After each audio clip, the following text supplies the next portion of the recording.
I'm not that easily impressed. For whatever reason, it is what it is. You're not me, I'm not y'all. Well, y'all are not me, I'm not you guys, right? So, when I am genuinely impressed by something and it becomes one of my favorites and it follows me for years, it means something to me. It's important. It's helped me in my life in ways you couldn't imagine.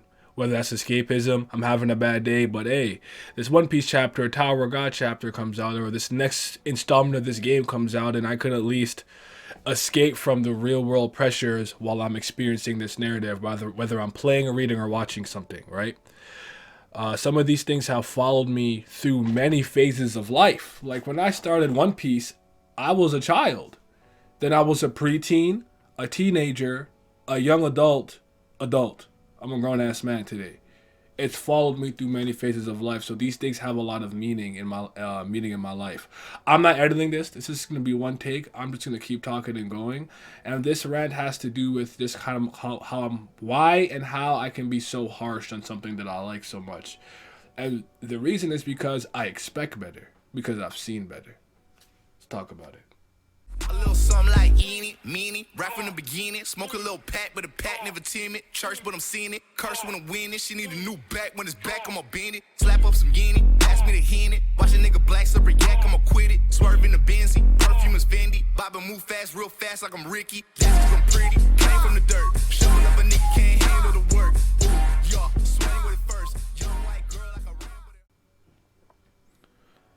I'll start with One Piece because it won't take as long probably, or it's not as important for my channel, because as much as One Piece is my favorite manga, I don't make waves in the community. I'm not a big One Piece figurehead. I'm just some guy in the community. Nothing I've ever done, said, theorized, or analyzed has caused any ripples throughout the community, and therefore I can't consider myself one of the pillars of it, if you will. You know, I'm not a Brago, I'm not a Virgo, I'm not a J, I'm not one of those people.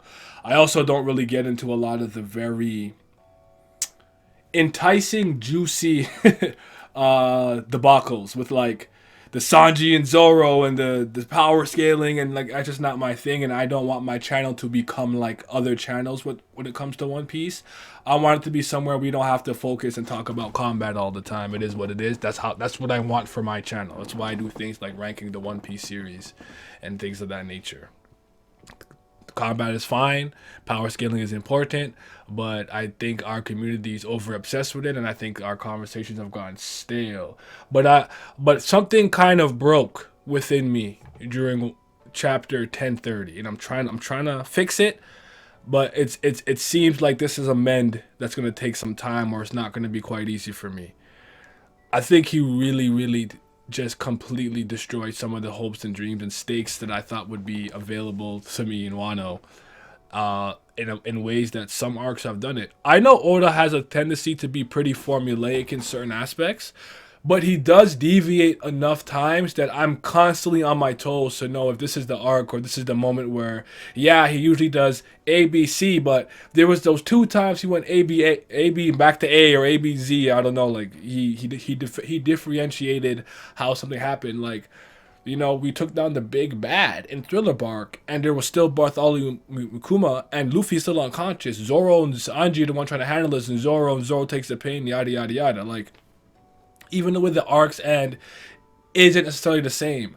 We may have lot like, sorry, Marineford was a time where we kind of deviated from the Oda not killing stuff, because our two first major present time deaths were Whitebeard and Ace. That was significant. I would argue he deviated from his natural formula there. Even Pell lived. You see what I'm saying?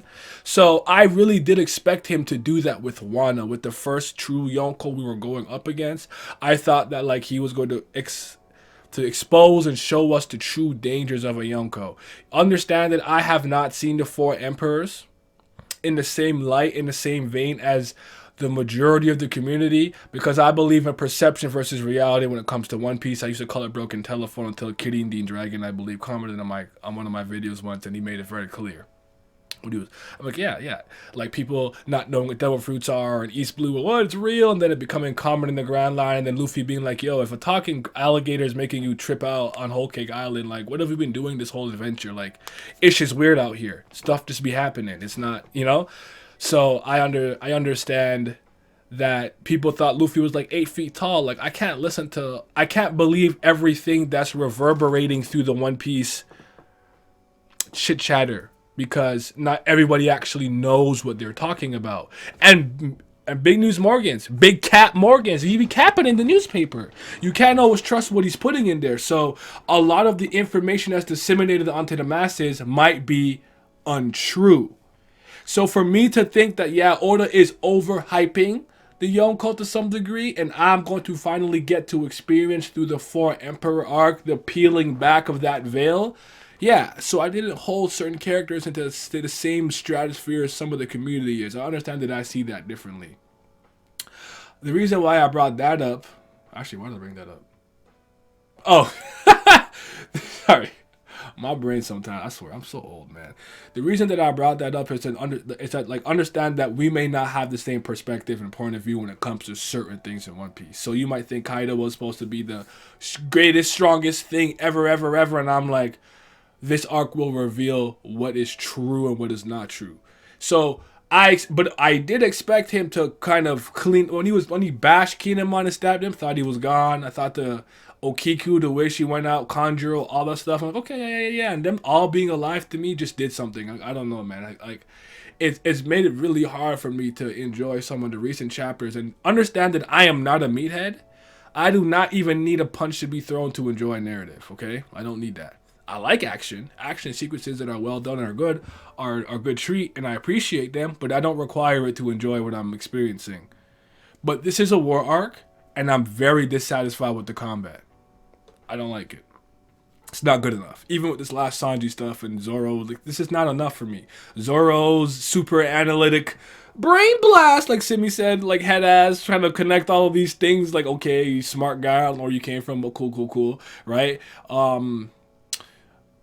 What the hell? Sanji's fighting, all right, cool. But then Queen was talking way too much. I study judge. Like, okay, man, just fight. Like, and I'm not gonna lie to you. A part of me is realizing a lot of the choreography and a lot of the simplicity and the artistry back in the day made a lot of these fights more fluid and enjoyable, a lot more enjoyable to experience, better to experience, and just like they just fought more and spoke a little less.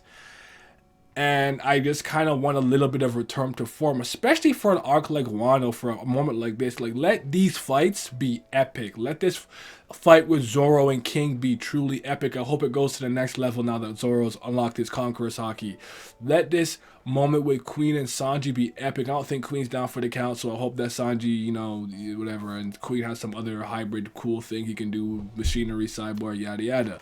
Let this confrontation with Kaido and Luffy be epic, especially since it's our first emperor we're going against, because I would argue that him going against his first warlord was epic. Him going up against his first warlord in the New World, pretty epic. I'm not a huge fan of the actual overall choreography, how it was presented in the manga, at least for Dressrosa for the fight with Doflamingo, but still a very, very, very intense clash. Luffy versus Dofi. So yeah, One Piece is my favorite manga, but for a long time it was just the best, the peak, my favorite, just like anything ever. I didn't care what we were talking about. It was it, video games, blah blah. It's One Piece, just go top tier, peak of art and literature. And over the years, I would say, especially since Dressrosa, it's kind of been knocked down a few pegs to the point that it actually used to be my favorite anime and manga. It stopped being my favorite anime for Monogatari, and now it's just my favorite manga. That's the only way I see One Piece at this point. Still love it to death. Still done so much for me. I still care about it. I still think about it a lot. I still reread a lot of moments and arcs and rewatch a lot of moments and parts and fights and arcs and whatnot, but I don't know. I need something different, good, and like consistent and special to happen in Wano, or else this is going to end up being my least favorite arc. I think it's going down that trend. Even though currently it's Dressrosa, which I don't even necessarily think is a bad arc from start to finish. I just think that Oda made a lot of mistakes in it. I think it's his least efficient arc, most disorganized arc. Blah blah blah. I have a video on it. I'm not gonna go into that, but yeah, like I just need it to be better. I am not one of those people who are like, hey, I expect this to happen in the narrative. What? This didn't happen? Bad. Bad decision. Bad writer. Bad artist. Bad creative team. That's not me. I'm not that person. But my expectations, despite me lowering them, are still not being met. I'm not impressed with Wano on an overall scale. There's a lot of good stuff here. It's not all bad. There's a lot of stuff here that I enjoy greatly. Trust me. There's a couple of my favorite moments, or some of my favorite things, or maybe top like whatever moments that are in Wano, but it's not delivering for me right now. Now to Tower of God. Tower of God was the third webtoon I think I ever read. I think it was Noblesse, God of High School, and Tower of God. It might have been, yeah, I think so. Then I want to say, like, what was after that? I don't even remember. Girls in the Wild, maybe? I love Tower of God. I think this is a misconception because of the way that I kind of harshly criticize it, especially nowadays. That I don't like it. I need to, and let me just say this real quick. I worked hard for every single subscriber that I got. No one has shouted me out in a video or some to the degree where it's like, hey, go follow blah blah blah, and I got a bunch of subscribers. If I go into other streams and I perform well, I might get like 6. You know, I spent a lot of days getting 1 or 2 or losing or not getting any. And I don't even have that many subscribers in my opinion. I'm grateful and thankful for each and every one of you. I don't want to come across as I'm being ungrateful or something like that. But I worked very hard for every subscriber I got. Not a single handout. And do you know what was the major part of that? Was Tower of God. I may still not be the most popular Tower of God YouTuber or have the most subscribers, but what I say actually makes waves in this community. I can see the higher level of discussion and criticism happening on Reddit, on Twitter, in Discords, and on some YouTube channels, because I was one of the only few people. Me and Haku of the Twos. Definitely go follow that guy. He's phenomenal. One of the first out here doing it. We do not just accept anything Slave and Utero throws on that screen and go like, yeah, it's the best, bam, woo. We don't do that, and I'm not afraid. I'll never be afraid to speak my mind on when I think that he's dropping the ball. And I saw these fissures from the last station. That's how early I called it out. It is well documented. Go into my Chicken Love Club and live reactions, and you can see me saying I'm seeing a lot of potential problems for the future that have come full circle in the 3rd season. And this community spent a lot of time acting like I was effing crazy, and lo and behold, look how so many of you have come full circle. Some of you have definitely doubled down. This is peak Tower of God. Lying ass nigga. Cap. You're a liar. I don't believe you. You don't believe that. You're just saying that because you're like, Unga Bunga must defend my series. Tower of God's so precious to me. Bro, you don't have to shake your ass and have your cape flowing in the wind for something you don't even truly believe yourself. We all know the parts of season 2 is the best parts of Tower of God. It's not no goddamn season 3. Are you kidding me? That being said, if that's your favorite part, I'm not gonna speak in your enjoyment.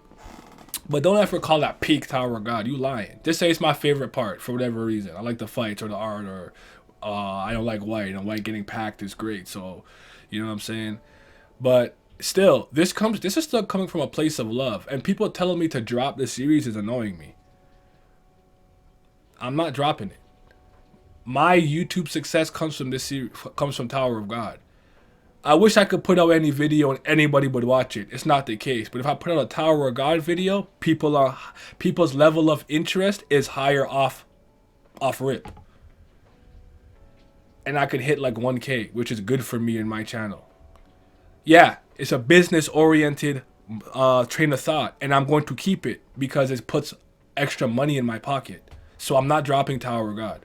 Whether or not in a year I truly do not like it anymore, I'm still going to talk about it. Whether it's criticism or not, I'm still going to talk about it. So you don't have to be here. If it bothers you to hear negative things about something that you truly love for whatever reason, this is not the place for you. I will never not speak my mind and my truth and how I think and feel. I'm going to do it every time. I will never lie to you guys. That's one thing I promise I won't do. I'm going to lie to you. I'll cap a little for fun, but I won't just come out here and be like, this is the greatest chapter of Tower God I ever read, and I don't believe that. I'm not going to do that for views. I refuse. I don't care. If that's one of the things that holds me back from ever really exploding, then so be it. I'd rather be a man of integrity and authenticity. Something that a lot of you need to learn. I am not having a good time with current Tower of God. I think that passing this Bam and White stuff, perhaps, I can get interested because there's so much things that I do care about, from the Macheni and Asensio stuff, from some of the Lobo Bia family lore. I still don't know what Karaka is doing. I know he's a Doan who I don't like, but what's Karaka doing? What's my favorite character Mulov is doing? Did you guys forget that my favorite character, not randomly, but came back seemingly out of nowhere as a part of this arc? You think I don't fucking care about that? I want to see Mulov do some shit. I'm reading every week. No matter how many times you guys are like, take a break, you need to drop it. No, I'm here. I'm here for the long time. I'm here for the long run. Get used to me. Alright? But I don't think Tower of God is beyond saving in the slightest. I think he can get himself right back on track. It is what it is with White. I'm sorry for all the White fans, but it looks like this is the end for him. But there's still a lot he can do, and I still think he can come back and hit his stride and really, really take this series to the heights that I believe it can go. I really do think Tower of God has that potential. It has enough there. He's built enough there. His execution has not always been the best. We know this. But I do think he can rein it in and kind of come back full circle. And lastly, I want to talk about Kubera for a little bit. Because Kubera has reignited a passion in me for a discourse about storytelling and narrative that I honestly had lost because of One Piece and Tower of God. Because they weren't tickling that side of me anymore. That like, oh, this is great writing, or this is like really interesting, different storytelling. It stopped doing that for me. It just became like I lower my expectations and I just kind of take what I take, analyze it, talk about it, and kind of move on with my day to some degree. I have to say with One Piece though, honestly, since the rooftop, Onigashima raid to like the rooftop, I was enjoying a lot until we kind of came back down and then we weren't fighting no more and I was not having a great time. Because I believe that it's not crazy for me to just pretty much want a focus and emphasis on combat during a war of this magnitude and scale. I don't think it's crazy for me to want to see some really good action and choreography. I don't think I'm asking for too much. Because I will argue that even though a lot of the fights in Marineford were reserved and clashes and like tickle butt testing you, I can't show what the top tiers are doing too much. I had a great time. I loved it. It was enough for me. And I could understand why he held back to some degree. Tower of God, all things considered, they fighting. White fighting Bam, Libor going through his Caliban going through his field, Yama Yasracha, the Lofa be a Windbird, like there's fighting at the very least. So I'll give them that. They ain't dancing around the combat. He's even started to add a lot more blood, which I like. So anyways, the reason why I'm so harsh on these two series when something happens that I don't like is because I know what they can be at their best, or even just not at their worst when they're middling or just kind of, a little bit of a roller coaster. It's just so much better than what we're getting. These series, One Piece and Tower of God, are so much better than this. And I think Kubera has somewhat highlighted a lot of the flaws that I see with a lot of the things that I read to some degree. And listen, there's no one size fits all. You tell a story the way you have to tell it, the way that it works for your narrative. I think Toriyama has a storytelling style that works for Dragon Ball. The same way I think Araki, as wild and different and eccentric and over the top and zany as his storytelling is, especially through the artistry and artwork, absolutely phenomenal and needed. It's different. It's not for everybody, which is fine. But it's valuable. And I think what Oda and SIU are capable of doing are also valuable in this space of webtoon and manga, art and literature, graphic novels, and I just want them to do better. I know there's a lot of outside forces that can affect things: health, family, the pandemic, injuries, editors, front office people getting in your way. None of that is lost on me in the process of writing. Sometimes you may have wanted to write a character off that became extremely popular, so you don't necessarily write them off the way you did, but you're not entirely sure how to use them later on in the narrative. None of those things are lost on me. Not a single one. I understand this. I have published work. I have published short stories. I have published articles, reviews, blog posts, all those type of things. I understand. Writing is not easy.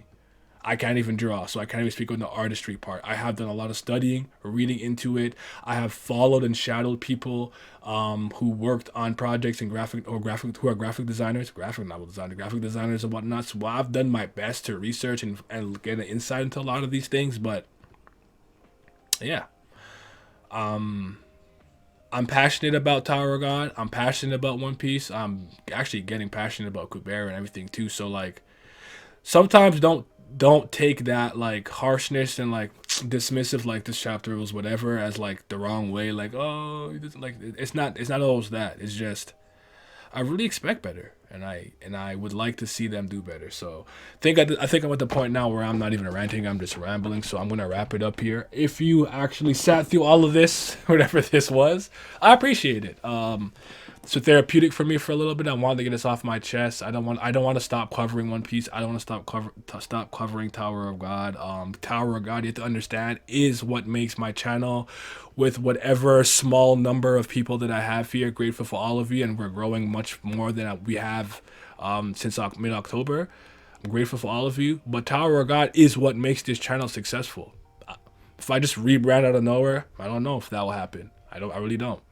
This is more so going to become a webtoon channel and general stuff. And as much as I love you, Kubera fans, this is one of the very few fandoms I love being a part of. We just don't have the numbers. It's a very small niche community. So even though I actually am very appreciative of my analytics on my Kubera videos, the watch time is incredible. You guys watch the majority of the videos from start to finish. Click impressions, click rates, yada yada, the likes. In terms of like how many people watch it, is really good. But can't really count on Kubera right now because not that many people read it. So I put out a Kubera video and I put my heart and soul into it, but it's not going to get that many views. So I can't prioritize it yet until it becomes a bit more lucrative. But I want it to be something that is big on my channel because I have so much love for this series, and I think that it's just delivering. Like when it comes to these Webtoon seasons 3, there's levels to this shit. Thank you guys for listening. If you got this far, tell me what you thought about anything I had to say. If you're a Tower of God reader, tell me where you are in the series. You high, you're low, you're in the middle of it, you lost interest. One Piece, high or low on it, in the middle, whatever, lost interest. Kubera, you already know its greatness. You don't want to talk about that. We already know what you're saying. But yeah, like, subscribe, hit the bell. I appreciate you guys. Actually, no. If you got all the way through, if you got all the way through this video, tell me what your favorite video game of all time is, so I know that you watch it from start to finish. All right, you guys be safe.